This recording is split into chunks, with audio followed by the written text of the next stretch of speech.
Good morning, everyone. This is Tom Coy, Covenant Pastor at Milden Presbyterian Church in Sharps, Virginia. Welcome to this video. It's a midweek meditation designed especially for the members and friends of Milden Presbyterian Church, but really for everyone else who finds benefit in these videos. Welcome. This week we will continue our series on the Beatitudes.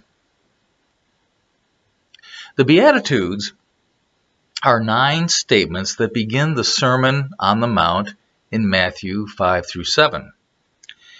Each one begins with the phrase, blessed are. Blessing in this context implies connecting with God's kingdom. So today we are taking a look at the second Beatitude. Blessed are those who mourn, M-O-U-R-N, mourn, for they will be comforted.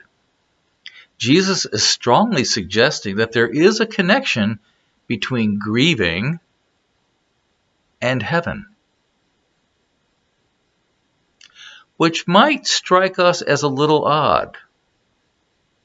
Anyone who has ever lost a precious family member, a lifelong friend, or a beloved pet will testify that the feeling of grief is anything but heavenly. In fact, it probably comes closer to being hellish. So how can mourners be blessed?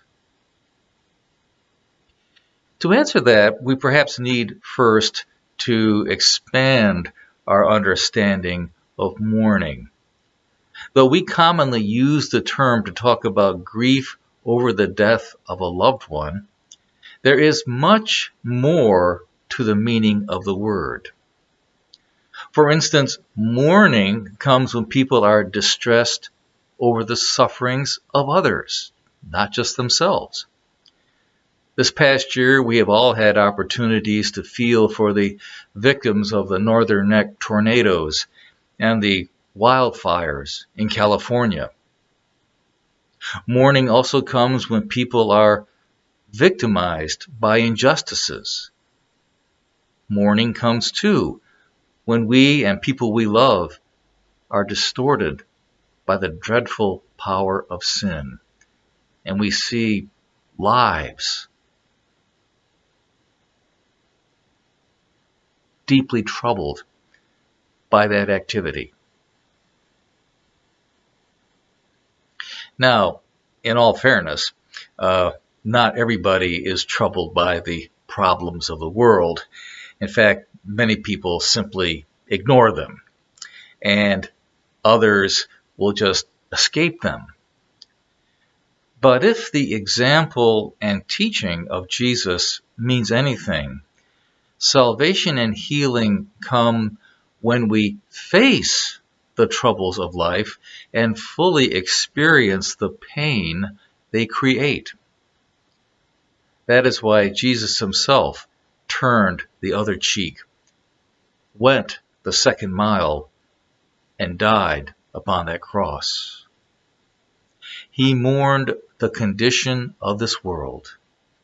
So mourning in the world of faith implies the capacity to detect the disconnect between the world as it is and the way God intends it to be. In fact, Jesus incarnates that when he takes the sufferings of the world upon himself.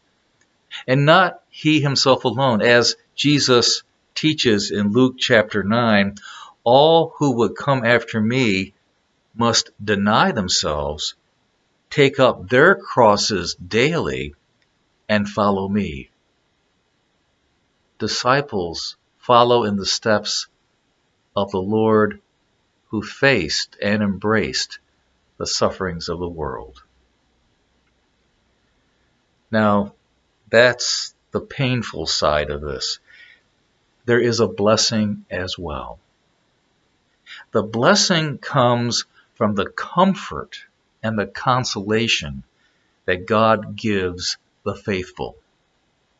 Paul calls it the peace that passes all understanding. To those who bravely take the sins and woes of the world upon themselves comes the promise that their spirits will be made strong and their hearts more hopeful. I will not leave you comfortless, says Jesus. Sorrow is a heavy burden to bear, but we bear it not alone. As the old hymn says, beside us walks our brother Christ and makes our task his own. Blessed are they who mourn, for they shall be comforted. Next week, we will look at the third of the Beatitudes. Blessed are the meek, for they will inherit the earth. Till then, take care. God bless. Goodbye.